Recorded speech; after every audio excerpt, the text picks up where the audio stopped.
जटाटवी गलज्जल प्रवाह पावित स्थले गलेवलम्ब्य लम्बिताम्बुजंग तुंग मालिकाटमड्डमड्डमड्डमन्निनाद वड्डमर्वयं चकार चंड तांडवं तनोतु नः शिव शिवम्। दोस्तों, ये है शिव तांडव स्तोत्र और इसके रचयिता थे शिव के महाभक्त, महाज्ञानी, महाबलशाली, तेजस्वी रावण। देवों की भक्ति करने वाला ये रावण आखिर कैसे इस दुनिया का सबसे बड़ा खलनायक बन गया? आइए इस कहानी को शुरू करते हैं लंका से। लंका एक ऐसी नगरी जो युगों से जानी जाती है अपने स्वर्णिम इतिहास के लिए, अपने उस महाबलशाली राजा के लिए जिसका नाम था रावण। लेकिन क्या था लंका का असली इतिहास?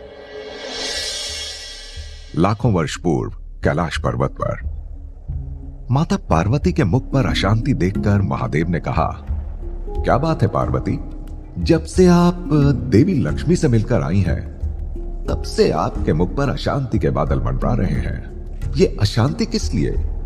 निश्चिंत होकर कहें, हम उस समस्या का समाधान अति शीघ्र करेंगे। भगवान शिव के इन शब्दों से परेशान माता पार्वती को कुछ सांत्वना मिली और उन्होंने आग्रह करते हुए कहा, महादेव, मैं चाहती हूं कि हमारी भी एक नगरी हो जो बैकुंठ नगरी से भी सुंदर हो। यही मेरी बड़े समय से एक तीव्र इच्छा है। लेकिन इतना कहकर पार्वती रुक गई तो महादेव ने मुस्कुराते हुए कहा, लेकिन क्या पार्वती, हमारी पत्नी होकर भी इतना संकोच? हाँ, हम अभी कैलाश पर एक सुंदर नगरी का निर्माण करा देंगे। महादेव की बात सुनकर पार्वती ने कहा, महादेव, मुझे कैलाश पर नहीं लेकिन पृथ्वी लोक पर यह नगरी चाहिए। आपके साथ भ्रमण करते हुए मैंने ऐसा स्थान देखा था जो मुझे अत्यंत प्रिय है। पृथ्वी लोक पर विशाल समुद्र के पार त्रिकुट पर्वत है।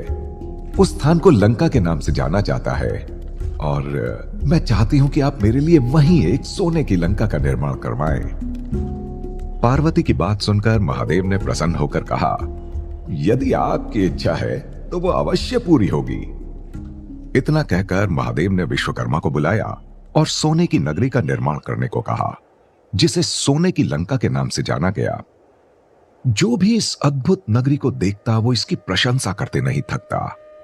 नर नारी, देव दानव सब इस लंका को देखकर इसे पाने के लिए लालायित हो उठते।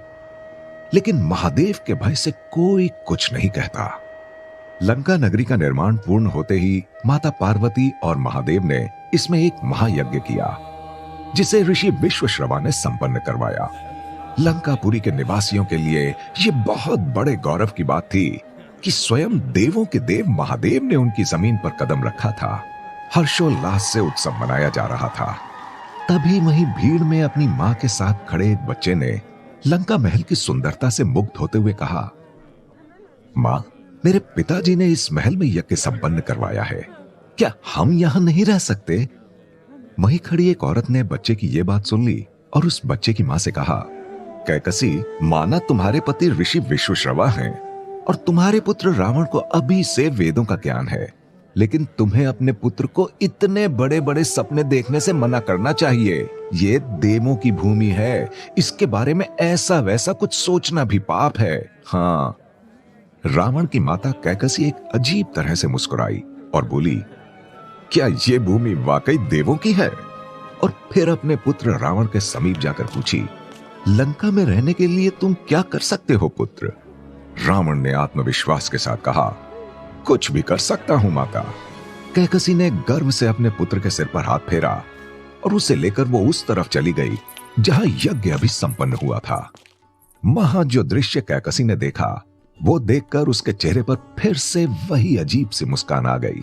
उसने देखा कि ऋषि विश्वश्रवा महादेव और माता पार्वती के सामने खड़े थे। इस भव्य सोने की लंका में यज्ञ पूर्ण विधि विधान से संपन्न होने के बाद महादेव ने प्रसन्न होकर ऋषि विश्वश्रवा से कहा, मुनिवर, आपने देवी पार्वती की इच्छा अनुसार बनाई गई इस सोने की लंका में यह पूजन किया है। हम आपसे अति प्रसन्न हैं, तो आप जो चाहें हमसे मांग सकते हैं। महादेव की बात सुनकर विश्वश्रवा ने हाथ जोड़े और कुछ कहना चाहा कि तभी उनकी पत्नी कैकसी ने उनका हाथ पकड़ उनके कान में कुछ कहा। वो बात सुनते ही ऋषि विश्वश्रवा बोले, क्या ये तुम क्या कह रही हो? लगता है तुम्हारी मति भ्रष्ट हो चुकी है। नहीं, ये कदापि नहीं हो सकता। विश्वश्रवा ने कैकसी को समझाना चाहा, लेकिन कैकसी ने कुटिल हंसी के साथ कहा, जब स्वयं महादेव हमसे मनचाही वस्तु मांगने को कह रहे हैं तो इसमें संकोच कैसा?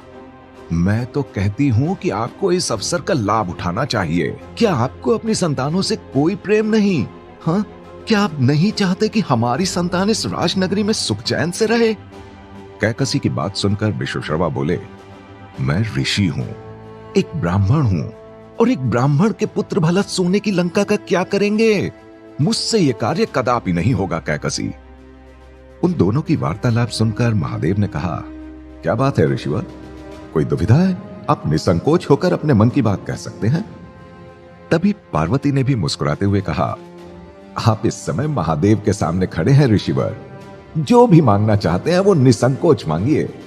यह सुनकर विश्वश्रवा कुछ कहते, उससे पहले उनकी पत्नी कैकसी ने कहा, संकोच है प्रभु, मुझे भय है कि जो वस्तु मैं आपसे मांगूंगी वो आप। कैकसी के इतना कहते ही महादेव के मुख पर क्रोध की छाया उभर आई। कैकसी, तुम्हारा कहने का तात्पर्य क्या है? यदि तुम ऐसा सोचती हो तो तुम अभी महादेव को नहीं जानती।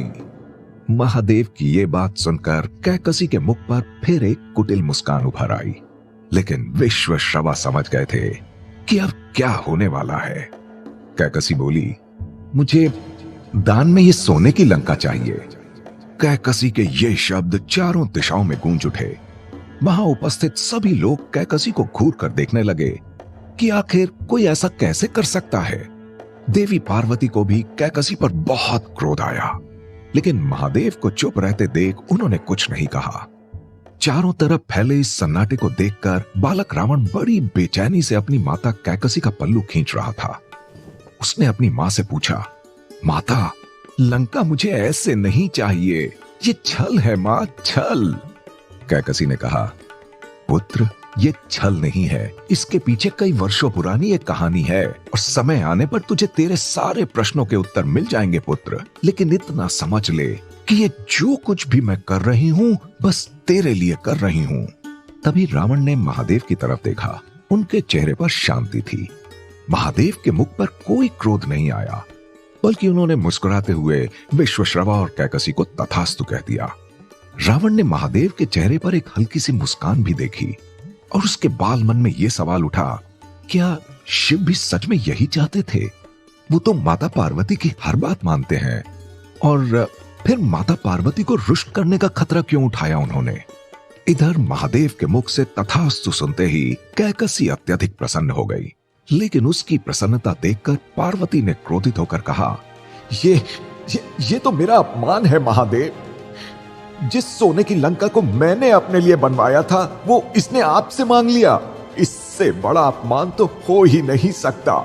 विश्वश्रवा, कैसे ब्राह्मण हैं आप? मूक दर्शक बने खड़े हैं, कुछ नहीं बोल रहे हैं। इसका मतलब है कि आप अपनी पत्नी के इस दुस्साहस का समर्थन कर रहे हैं। पार्वती की यह बात सुन विश्वश्रवा आश्चर्यचकित रह गए, लेकिन वो कुछ बोल नहीं पाए। तब माता पार्वती ने गरजते हुए कहा, लोभी ब्राह्मण, आपको महादेव ने गृह प्रवेश का अनुष्ठान करवाने का अवसर क्या दिया कि आपकी आंखों से लालच टपकने लगा।